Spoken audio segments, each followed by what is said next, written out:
Hola, buenos días. Yo soy María del Pilar Prada López, cirujano plástico de aquí de Sevilla, y os hablo desde mi consulta que se llama Centro Médico Prada. Hoy os quiero hablar de un tema que es de los más frecuentes o de los más comentados y de hecho de los que más le interesan a la gente de la cirugía estética, en este caso en concreto, que es lo que yo hago fundamentalmente en este centro, que se trata del aumento de pecho, es decir, la colocación de prótesis de mama. Puedo decir que la inmensa mayoría de las intervenciones que se hacen hoy día de cirugía estética efectivamente son aumentos de pecho, de los que hay distintas variedades, es decir, que está el aumento de pecho simple, que consiste en colocar unas prótesis para aumentar el volumen cuando el pecho es pequeño, pero por lo demás está en su sitio y tiene buena forma. Pero también hay otras variantes en que se combina el aumento de pecho con la elevación, que eso, bueno, ya es un tema que lo abordaré en otro vídeo próximo, pero que es muy frecuente también porque suele darse en casos después de ya de una edad un poquito mayor o no, pero sobre todo la mayor parte de los casos suele ser cuando ya se han tenido niños en que el pecho, la piel ha dado de sí, con el embarazo, con la lactancia, con las hormonas, y después cuando ya se termina el embarazo, se termina la lactancia, pues el pecho cae un poquito y ahí es cuando a veces incluso disminuye también de tamaño, aunque parezca mentira, y ahí se requiere una corrección para devolverle su firmeza y su posición, además de su volumen, mediante el aumento de pecho, pero con lo que se llama una mastopexia asociada. Mastopexia significa elevación de pecho. De eso os hablo en otro vídeo. ¿De acuerdo? Hoy me voy a centrar, en principio, en el aumento de pecho simple y de forma general, porque luego es un tema muy amplio. Eso da para muchos vídeos que espero iros colgando en las próximas semanas y en los próximos meses. Lo que yo le cuento a los pacientes cuando vienen por primera vez a la consulta y quieren saber información sobre el aumento de pecho. Básicamente lo que consiste es en la colocación de una prótesis, que os voy a enseñar una que tengo aquí para que la veáis, ¿vale? Esta es una prótesis, bueno, ahora os contaré, redonda de perfil alto, ¿vale? Hay de otros tipos, pero bueno, que esta es normalmente la que yo utilizo con más frecuencia. Eso cada cirujano tiene sus costumbres, entonces según el cirujano que vayas, igual te recomienda otro modelo, en fin, esto ya es muy personal de cada cirujano. También varía de una persona a otra, pero en general hay un modelo preferido y después en casos concretos igual es necesario utilizar otro tipo de modelo. ¿De acuerdo? Entonces, bueno, pues estas prótesis lo que son como una bolsita, voy a ponerlo así que para que lo veáis bien, son como una bolsita flexible, en este caso rellena de gel de silicona. ¿De acuerdo? Lo que tiene dentro es una gelatina hecha de silicona y la cubierta también es de silicona. Es decir, el material es silicona fundamentalmente. ¿Por qué silicona? Pues porque a lo largo de los años se ha visto que es el material que mejor tolera el organismo para este tipo de cosas. Fue el primer material que se usó, es decir, las primeras prótesis de mama que surgieron allá por los años 60 se hicieron de silicona, pero después surgieron otros materiales también a lo largo del tiempo, pues bueno, como alternativas, porque se pensaba que la silicona a lo mejor podía ser problemática y tal, y surgieron, bueno, pues yo recuerdo de hace muchos años que surgieron unas de aceite de soja, surgieron unas de povidona yodada, en fin, el componente que es el desinfectante betadine. Bueno, vamos, varios materiales más que se probó a hacer prótesis con ellas. Lo que pasa es que luego al final, conforme se fueron utilizando, se vio que a la larga con el calor corporal y tal, eran materiales menos estables y podían dar problemas en el sentido de que se degradaban y podían estropearse el implante con el tiempo. Sin embargo, la silicona es la que ha demostrado ser más estable, no se afecta por el calor corporal y más duradera a lo largo del tiempo. Por eso al final se ha vuelto a utilizar la silicona, vamos, se ha vuelto, no, nunca se ha dejado de hacer, pero quiero decir que ya esas otras tentativas con otros materiales pues no se han continuado y lo que sí ha continuado es el uso de la silicona como material de las prótesis. Aquí en Europa generalmente se suelen utilizar las prótesis estas de gel de silicona, que quiere decir que tanto el contenido, lo que hay dentro, el gel, es de silicona como la cubierta. Hay otros modelos que se utilizan, sobre todo en Estados Unidos, hay más frecuencia para utilizarlos, que son los rellenos de suero fisiológico. que básicamente es una cubierta exactamente igual que esta, es decir, el material es el mismo. Es decir, que cuando se habla de que la prótesis es de suero fisiológico, en realidad tiene una cubierta de silicona que es la que está en contacto con el tejido del cuerpo. Lo que pasa es que en vez de tener un relleno también de silicona, de gel, lo que vienen son vacías. Entonces tienen por la parte de la base, esta parte de aquí, tienen una valvulita con un tubito. Entonces en quirófano se sacan de su envoltorio estéril y tal, estando vacías con su tubito, se rellenan en el propio quirófano una vez colocadas de la cantidad correspondiente de suero fisiológico, que bueno, es agua con sal con una proporción determinada, y después se sellan tirando del tubito y tienen una válvula en la base que se cierra y así se queda pues que no se escapa el contenido. No se escapa teóricamente. Es verdad que hay un cierto número de casos en que de las prótesis de suero fisiológico que con el tiempo se pueden vaciar porque a lo mejor la válvula pierda un poquito. Entonces, si pierde el contenido no pasa nada porque es suero fisiológico, que es algo perfectamente natural para el organismo lo reabsorbe y lo elimina, pero claro, la prótesis va perdiendo volumen con el tiempo. No es que sea muy frecuente, pero esos casos existen. Estas otras, las de gel de silicona, vienen selladas de fábrica, es decir, que vienen ya rellenas y con su contenido, con lo cual en principio no hay una válvula por donde puedan perder contenido con el tiempo. Sí es verdad que no hay prótesis que esté libre de poderse romper, pero es cierto que con el paso de los años se van fabricando prótesis cada vez de mayor calidad, más resistentes, tanto la cubierta como el contenido. Ahora prácticamente todas las prótesis de gel es un gel cohesivo, que gel cohesivo quiere decir que tiene una estructura que en caso de romperse la prótesis el gel no se derrama como si fuera un líquido, sino que se queda en principio contenido en el envoltorio de la cubierta. Eso no quita que si con el tiempo se detectara una rotura en la prótesis, lo suyo es cambiarla, por mucho que el gel sea cohesivo. Pero bueno, ese es un tema que ya también comentaré en sucesivos vídeos. Que vaya por delante que las roturas de las prótesis son algo que se da, pero son bastante poco frecuentes, y menos cuanto más tiempo pasa, porque los fabricantes las van haciendo cada vez con mayor calidad, cada vez con mayor resistencia de cubierta. Entonces, bueno, pues eso es importante. De hecho, os voy a enseñar, que la tengo aquí como recuerdo casi, una prótesis muy antigua. No sé cuántos años será, pero vamos, no la puse yo, ¿eh? Pero os voy a enseñar cómo eran las prótesis. Mirad esta prótesis, ¿vale? Esta es lisa, por eso es transparente, la cubierta es lisa. También os hablaré de la... Y mirad esta, ¿vale? Esta es la mar de endeble. Quiere decir que esto es fácil que se rompa con cierta facilidad porque esta cubierta es tenue, tenue, tenue. Esta es mucho más resistente, que son las prótesis de hoy día, ¿vale? Bueno, la guardo. Tengo aquí guardada en una bolsita con mucho cuidado para que no se me rompa, porque es verdaderamente tenue. Vuelvo a contaros porque al final me entretengo hablando de la composición y de las clases de prótesis y eso, pero bueno. Volvemos al tema. Las prótesis se colocan dentro del cuerpo en dos posibles posiciones. Es decir, van colocadas siempre detrás de la glándula propia, de la glándula mamaria propia, ¿vale? La glándula es un tejido que va unido al pezón por medio de sus conductos y eso en principio se mantiene, es decir, que no se interrumpe la conexión, salvo en casos especiales en que haya que hacerlo. Por ejemplo, pezones invertidos, si hay que corregirlos a la vez que se hacen los implantes de mama, pero si no, en principio la glándula mantiene su conexión con el pezón. Eso quiere decir que en un momento dado, si después hay un embarazo y una lactancia, la glándula funciona y puede producir leche sin problema, aunque esté la prótesis en su lugar puesta, ¿vale?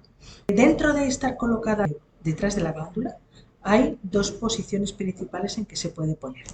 Una es inmediatamente detrás de la glándula, es decir, por detrás de la glándula, pero por debajo del músculo pectoral. El músculo pectoral es este músculo que, por ejemplo, en los hombres que no tienen glándula mamaria, por ejemplo, los culturistas, por poner un ejemplo, cuando contraen ese músculo que se ve, que se abulta, ese sería el músculo pectoral. Eso lo tenemos todas las personas porque es anatómico, lógicamente. En las mujeres es difícil apreciarlo porque está la glándula mamaria por delante, pero existe. Entonces, una posición que es la posición subglandular, o por encima del músculo, consiste en colocar la prótesis, digamos que entre medias de la glándula mamaria por delante y el músculo por detrás. Esa técnica es más antigua. De hecho, por ejemplo, cuando yo empecé a operar era la que a mí me enseñó mi maestro y entonces las primeras intervenciones que yo hice las hice así. Y tiene, a ver, en principio para mí inconvenientes que son que la prótesis está más superficial y que lo que la sujeta, es decir, porque la prótesis tiene un peso naturalmente, ¿vale? Lo que la sujeta es la piel realmente, es decir, no tiene otro soporte más que la piel del propio pecho. Problema de esto, de que si la piel no tiene mucha elasticidad y no es muy resistente, con el tiempo la piel puede ceder, igual que si tienes un pecho más grande de ese volumen, que también la glándula de ese pecho más grande estaría sujeta solamente por la piel, con lo cual ese peso constante puede hacer que a lo largo del tiempo la piel se vaya dando de sí y el pecho se caiga. Por eso es frecuente que los pechos grandes estén a la vez caídos, ¿vale? Entonces, claro, el tema es que si la prótesis vasoglandular está añadiendo volumen, pero hace el efecto de un pecho más grande. Y entonces, bueno, con el tiempo, si la piel no es resistente, puede ir cediendo y se puede ir cayendo. La otra forma de colocar las prótesis es la técnica submuscular. Submuscular quiere decir que la prótesis va colocada por detrás de la glándula, pero también por detrás del músculo pectoral. Que el músculo pectoral lo que hace es mantener en su sitio, es decir, sujeta y da naturalidad. Una cosa que tengo que señalar que es importante es que se habla de, en general, en los medios, cuando se habla de prótesis por encima del músculo, prótesis por debajo del músculo, o sea, subglandular, submuscular. Bueno, pues dentro de submuscular no todos los cirujanos las colocan igual. Y ahí es donde, bueno, pues yo lo pongo siempre en mi página web y esto, y ahora lo voy a comentar aquí también porque a mi juicio es importante. Hay dos técnicas principales de colocación submuscular de las prótesis. Hay una que se llama plano dual. En el plano dual lo que se hace es ir al borde del músculo pectoral, porque el músculo pectoral está situado en los 2/3 superiores y centrales del pecho, pero en el tercio más lateral y hacia abajo no hay ya músculo pectoral, ahí se ha terminado, ahí ha llegado a su final el músculo, ya no hay más músculo pectoral, pero sí hay otros músculos que siguen a continuación y que están unidos al músculo pectoral. Bueno, en la técnica de plano dual, el cirujano lo que hace es que una vez que llega al borde del músculo, le separa el borde, es decir, lo suelta de los músculos vecinos y crea el espacio debajo del músculo pectoral, pero de manera que el músculo entonces solamente cubre los 2/3 superiores de la prótesis, pero el tercio inferior no. O sea, en realidad el tercio inferior y lateral está cubierto solamente por la glándula y la piel. O sea, es como si estuviera subglandular. Entonces, ¿qué pasa? Que el efecto sujeción que podría proporcionar el músculo en este caso no se da, porque la sujeción tiene que venir por abajo. Entonces, eso es un tema que a mí, a ver, como yo os voy a explicar a continuación, yo no utilizo esa técnica, yo utilizo otra. Curiosamente, la técnica de plano dual es la que utilizan la inmensa mayoría de cirujanos que colocan las prótesis submusculares. Hay otra técnica, efectivamente, como estaba mencionando antes, que es la técnica completamente submuscular. ¿Cómo se hace esto?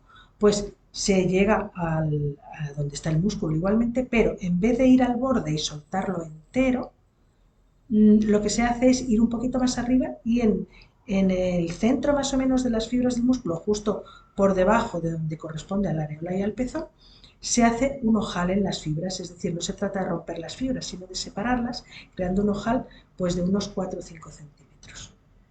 Entonces, desde ahí se crea un espacio, pero sin soltar el borde del músculo de los músculos que hay a continuación en la parte inferior y lateral de la mama. De esa manera, lo que se consigue es un bolsillo, que es como nosotros llamamos bolsillo al espacio, donde luego se va a colocar la prótesis, un bolsillo que solamente carece de cobertura muscular en ese pequeño ojal que está en el centro, que además no está abajo, con lo cual hay músculo por debajo. Es decir, que está el pectoral hasta que se termina, pero todos los siguientes músculos que están a continuación cubren la prótesis y hacen que la prótesis no se caiga con el tiempo. Es decir, que no depende de la sujeción de la piel para que la prótesis se mantenga en su sitio, sino de toda esa capa muscular que hay desde el centro hacia abajo. ¿vale? Y por supuesto desde el centro hacia arriba también está cubierta por el propio músculo pectoral. Entonces, da la naturalidad, que es una de las ventajas de la colocación submuscular, por ejemplo en el escote, que no se ve aquí un borde, como podría ser en algunas personas muy delgadas cuando la prótesis está puesta por encima del músculo, sino que el músculo se levanta suavemente por encima de la prótesis y da un escote rellenito pero natural. Pero sobre todo, la gran ventaja también es la sujeción por la parte de abajo, que hace que no pese sobre la piel, que haya mucho menos riesgo de que el pecho se caiga con el tiempo. Entonces, por eso es por lo que a mí me gusta mucho la técnica completamente submuscular frente a la de plano dual. Eso ya depende de si vais a una consulta de un compañero cirujano que esté acostumbrado a hacer plano dual, pues os puede decir, a mí me han llegado a decir que la técnica completamente submuscular, que no se puede hacer. Vamos, compañeros, ¿eh? O sea que digo, bueno, pues para no poderse hacer yo la hago todos los días, pero y con resultado. Pero bueno, esto al final cada compañero tiene su técnica con la que está cómodo y con la que trabaja bien y pues a ver, que la técnica de plano dual da muy buen resultado en muchos casos, pero pienso que en los casos en que hay riesgo, la piel tiene poca resistencia, el pecho se puede ir a caer, ahí creo que da mejor resultado la técnica completamente submuscular. Dicho esto, ya respecto al tema de en qué plano dentro del cuerpo se colocan las prótesis, hay otra cuestión también y es la colocación de la cicatriz. No tiene nada que ver con lo anterior, es decir, que se pueden colocar las prótesis por encima del músculo, por debajo del músculo, en plano dual o en plano completamente submuscular, abordando desde una entrada o desde otra. Las posibles ubicaciones más frecuentes que se utilizan hoy día son la periareolar, que es una incisión en la mitad de abajo del borde de la areola, o sea, no el pezón. O sea, el pezón no se altera ni se toca, sino es la areola, que es el borde coloreado o sea, de la piel coloreada que rodea el pezón, bueno, pues en su borde inferior, donde hay la transición entre la piel coloreada y la piel normal de color claro del pecho, ahí es donde se hace una pequeña incisión, normalmente de unos 4 o 5 centímetros, siguiendo la curva del contorno de la areola, y esa sería la entrada periareolar, que luego lo que deja es una cicatriz pues justo en el bordecito.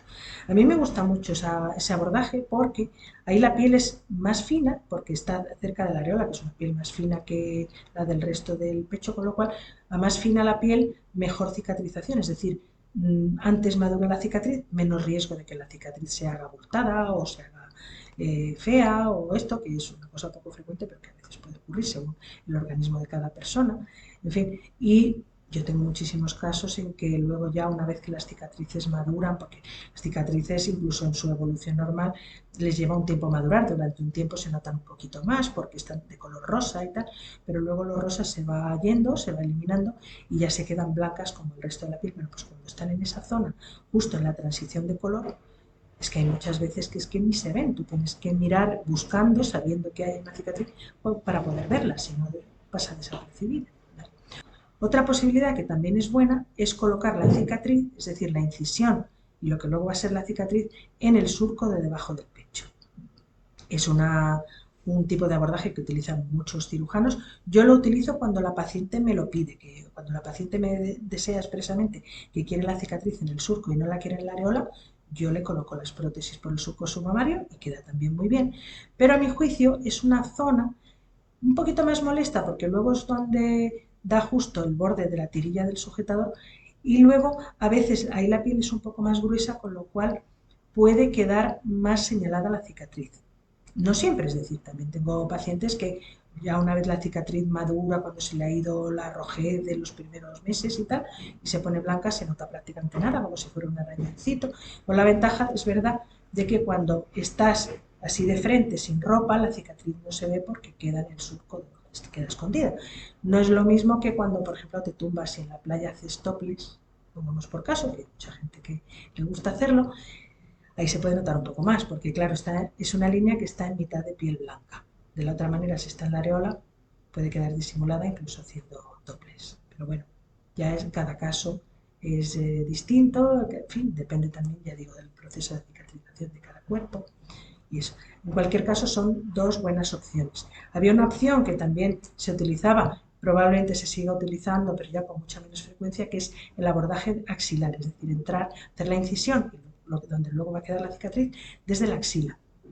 Lo que pasa es que yo creo que ha caído en desuso, tuvo su momento que, bueno, pues se consideró una cosa novedosa, pero yo creo que ahora muy poca gente utiliza ese abordaje porque, primero, que es una entrada que para la hora de crear el espacio para la prótesis se trabaja con muy poca visibilidad. Y eso, a la hora de coagular bien los vasos sanguíneos, asegurarse de que no haya un sangrado posterior dentro del hueco de la prótesis, que es una cosa que, bueno, no es frecuente que ocurra, pero puede darse el caso y hay que tratar de evitarlo haciendo lo que nosotros en quirófano llamamos hemostasia, es decir, viendo todos los posibles vasitos sanguíneos que puedan sangrar en el hueco donde se va a colocar la prótesis y coagulándolos muy bien, dejándolos bien sellados para que no sangren antes de colocar la prótesis. Bueno, pues eso desde la axila es más difícil de hacer, las cosas como son. Requiere técnicas especiales y no siempre se consigue buena visibilidad. Y luego además es que te deja una cicatriz en una zona como la axila, que bueno, cuando tú vas en tirantes en verano, pues es visible, ¿vale? Que es más visible a lo mejor que cualquiera de las otras opciones. Con lo cual, bueno, yo concretamente ese abordaje no lo utilizo. Yo utilizo la vía periareolar inferior o bien la vía inframamaria cuando la paciente lo desea.